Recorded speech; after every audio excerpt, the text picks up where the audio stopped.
I'm Nadarga Velazi, and welcome to ILTV's Insider. This week, Israel is facing a countdown, a ticking clock, or really multiple ticking clocks. Over 150 days of war and 134 hostages are still being held by Hamas in captivity. How many are still alive, we don't know, but their time is running out. Israel is trying to secure a new hostages deal by Ramadan. This is the countdown to the Muslim holiday, which is often characterized by an increase in violence and terrorist attacks against Israelis, begins. Israel is also facing unprecedented mounting pressure internationally.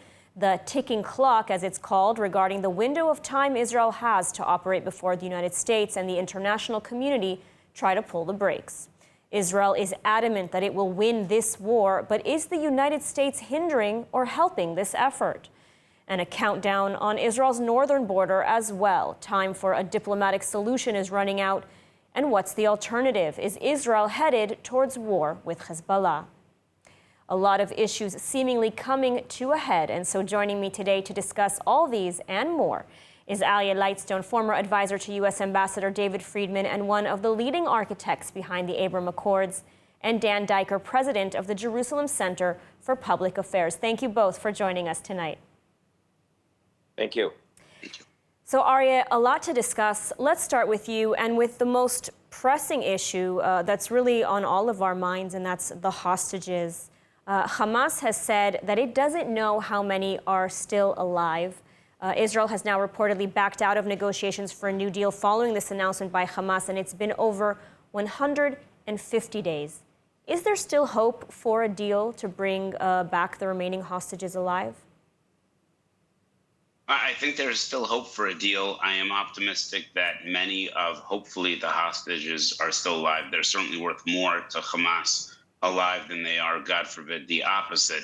In terms of a deal, I think the question is, what is the contours of the deal? A deal that involves Israel finishing its military operation before completing the destruction of the Hamas brigade in Rafah is not a deal that anybody wants. And I think that's the rock and the hard place that Israel needs to both negotiate, but also needs the strength of its allies, chief amongst them the United States of America, to put all of its leverage in place instead of where it currently is.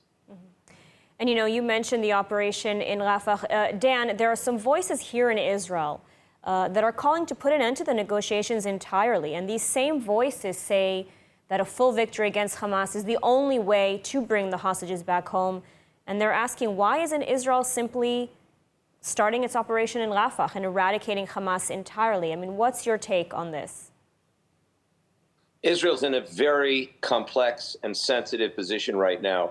It has 134 hostages, according to Hamas's own estimation in Arabic that we saw yesterday at the Jerusalem Center for Public Affairs, confirmed by former Mossad officials who work here at the JCPA. There are at least 70 hostages that are dead. That's according to Hamas's own Arabic language internal estimations. It could be far more than that. And as Aryeh says, they're worth more dead than alive. However, 19 out of 24 Hamas battalions have been destroyed, and the remaining are in Rafah. There is no way that Israel can win this war if it stops putting out a fire at 75%. Victory is 100%, and believe me, and I think you should believe the Iranian regime and the entire Arab establishment in the Middle East, everybody is looking with eagle eyes to see whether Israel has the political will in order to defeat the Hamas. And by the way, its paymasters in Tehran. This is an Iranian war opposite Israel following its 2006 war, and Hamas is merely a tentacle of the Iranian octopus.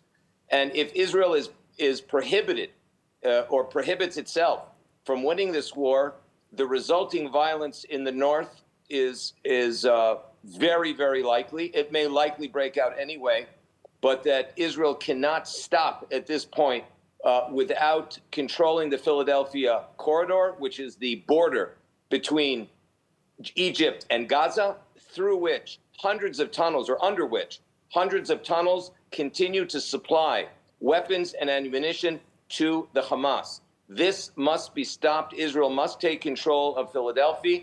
and completely take control of Rafah and kill off the remaining battalions of Hamas in order to take full control of Gaza, and that will lead to a victory, and it will lead to the release of whatever remaining hostages there are. Aryeh, do you agree with that assessment? I mean, the Biden administration is putting tremendous pressure on Israel and the international community as well to reach a hostages deal and not to conduct its operations in Rafah. I mean, what's your take on this? Is the United States today helping or hindering Israel's effort to win the war? Well, the United States of America today, as evidenced by President Joe Biden, does not want Israel to win the war. And we can spend a lot of time diagnosing why that might be. But here there's a strong distinction in between people who are responsible for elections and people who have a longer-term vision of the region. Anybody who has a longer-term view of the region knows that the region will be far better off with the complete and total eradication of Hamas. It happens to be that whether there's 50,000 or 150,000 voters in Michigan who are dictating American foreign policy here, my issue is less that the president is running towards these voters. I have a separate issue that there might be 150,000 voters in the United States of America who are actively rooting for a group that rapes, pillages, and beheads and says that they'll do it over and over again. That's not just an existential issue for Israel. It's an existential issue for the United States of America that group has the ability to dictate foreign policy. Let's just understand where the logical conclusion for that goes. But the United States of America, with the vice president yesterday just announcing the urgent cry for a ceasefire, is putting the wrong emphasis on the incorrect syllable. All of the pressure needs to be on Hamas, and all of the support needs to be for the state of Israel.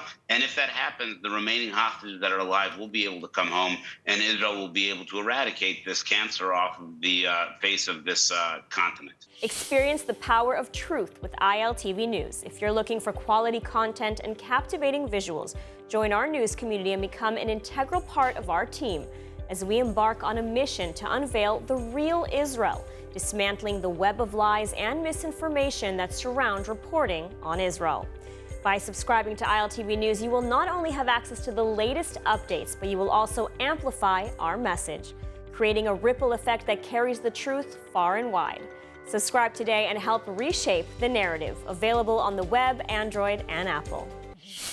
And so, Dan, I want to pose, the same question to you. First of all, do you agree with Aryeh's assessment? And is the Biden administration helping or hindering Israel's efforts? We saw Vice President Kamala Harris, as Aryeh just mentioned, calling for a ceasefire this week. And she's also met with Benny Gantz, who is the prime minister's direct political rival. Is this in Israel's best interest? If Israel is forced into a ceasefire at this point, it loses the war. It also inflames Middle Eastern violence and terror. Let's be very clear that the Iranian regime is behind the Hamas, Hezbollah, the Houthis, the Iraqi Shiite militias, Syria as a proxy state of Iran. It is behind the subversion of the entire region. It is in Iran's interest for there to be a ceasefire because that weakens Israel, and that is one of Iran's top priorities, is to weaken Israel. That is why we see at the current time, as we speak today, an upgrade in the intensification in the attacks coming from Iran's proxy Hezbollah from Lebanon. This is a very dangerous game that is being played right now, and it is unfortunately being framed in the United States as an issue of territorial conflict when it is not a territorial conflict.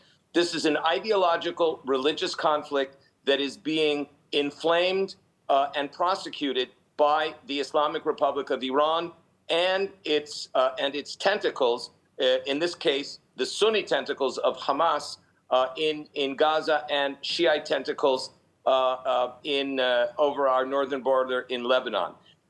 Our assessment is that the Hamas will use this period to inflame the entire Middle East. They will not go for any kind of hostage deal. They are playing a very, I would say, sophisticated game of deception warfare, which they learned at the hands of the Iranian regime as well as the former Soviet regime and this type of disinformation, deception warfare has frankly been taking the upper hand over Israel and has been tricking, fooling, and deceiving the American people. And if Israel cannot continue to play this game, it is going to have to complete its mission as it set out. And as Aryeh Lightstone said very eloquently, this will bring peace to the Middle East only if Israel scores an overwhelming victory. Anything under that will cause greater violence for the entire Middle East, and it will prevent peace from emerging between Israel and its neighbors, and it will strengthen the Iranian regime. And so, Aryeh, turning to you now as one of the architects, behind the Abraham Accords, Dan pointing out very correctly that Iran really is behind all of the attacks happening against Israel today, whether from Hamas, Hezbollah, the Houthis, and so forth. Iran should be contained, but today it's actually quite emboldened. How do you see this affecting Israel's relations with its Abraham Accords partners, and how would this impact, for example, normalization with Saudi Arabia moving forward? I mean, these Arab states are watching very closely what's happening here in Israel and with Hamas. So what's your analysis on this? I want to answer that question because I think that's a very important question. Probably the fate of the region relies on that. But Dan said something I just want to put a nuance to. He says that this media piece is tricking the American people. That's not true. The American people well know who the good guys are here and who the bad guys are. The unfortunate part is the American leadership seems to be confused. And if you look at where the leadership has been confused on all of these issues, it goes to defund police, and suddenly people are surprised that there might be an increase in crime. When you look at terrible policies because they're driven by this DEI or this equity, and people are surprised by what that delivers, that part is embarrassing. The American people have woken up to this in a great deal. The American people, it's an 80-20 issue, Israel-Hamas, and I want to give credit to the American people.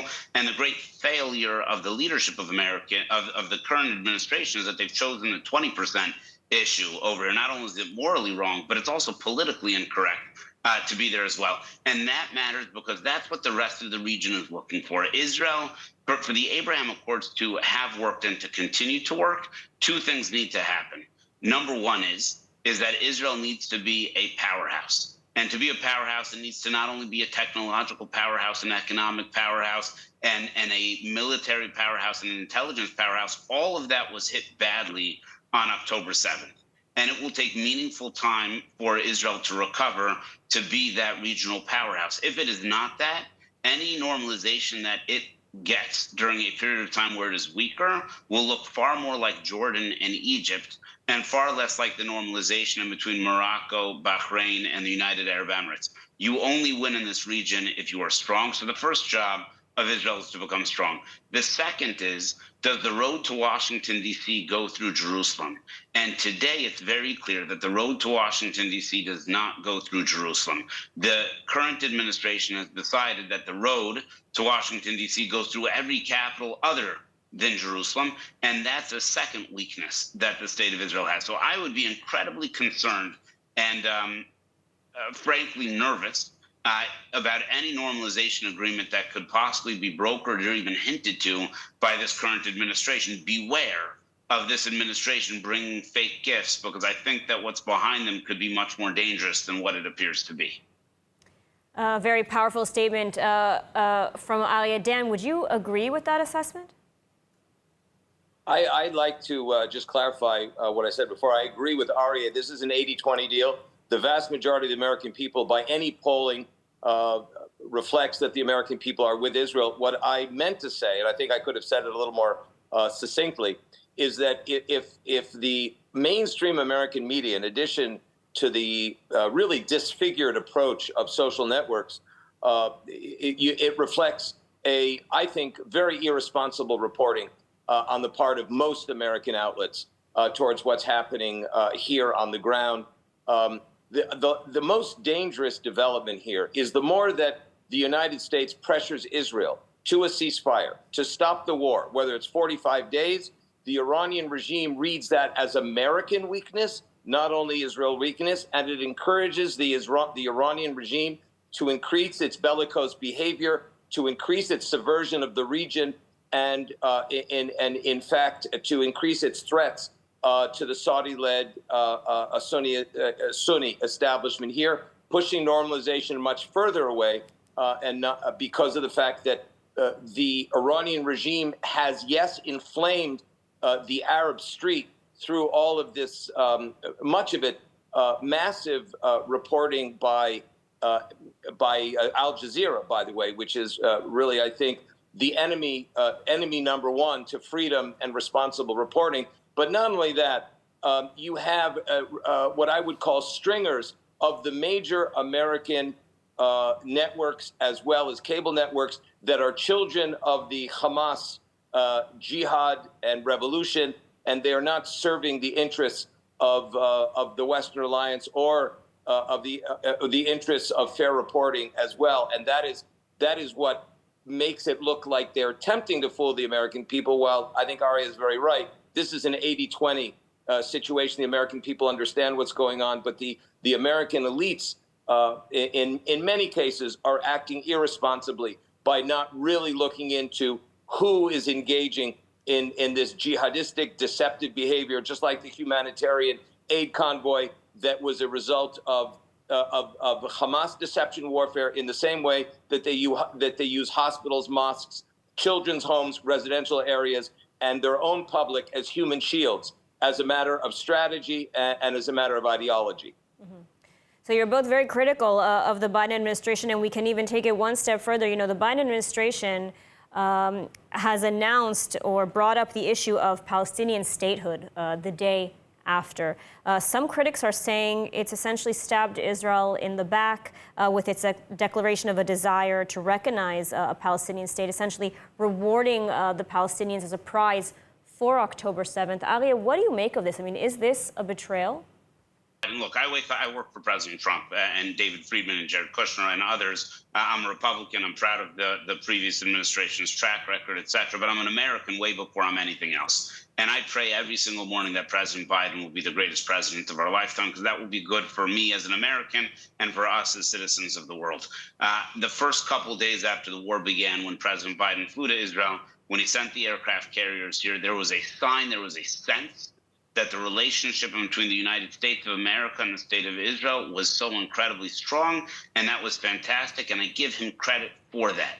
More or less since that moment, let's call it the second week of the war, if I were to write a book on how to mess over my alliance with Israel, I'm not yet positive which page President Biden has not yet turned to.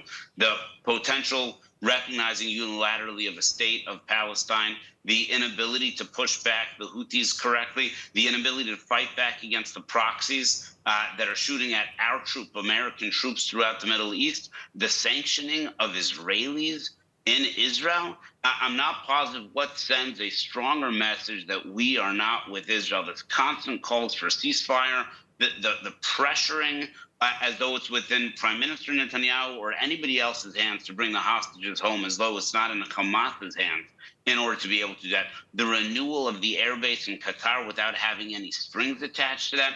Again, mistake after mistake after mistake, to the point where you have to wonder, maybe they're not mistakes. Perhaps it's intentional. And is it just to win 100,000 votes in Michigan? I don't think so. And that, to me, is terrifying, because what that signals to Taiwan, what it signals to Ukraine, what it signals to so many other places in the world is terrifying. Now, here's the advantage. President Trump is in the lead in the polls. Every other leader in the region is going to start calculating what happens if he comes back. And all of this is fixable with the correct leadership. Right now, we have a failure of leadership, and that is why we have the chaos that we have in the world today. A powerful statement against the Biden administration. Dan, do you agree that, President Trump coming back to power could be the fix to all of this? I want to avoid getting involved in American politics. This is Aryeh's expertise. He comes as an former American official, and as a top analyst of American affairs. Israel, for the United States, for Israel, is Israel's closest friend.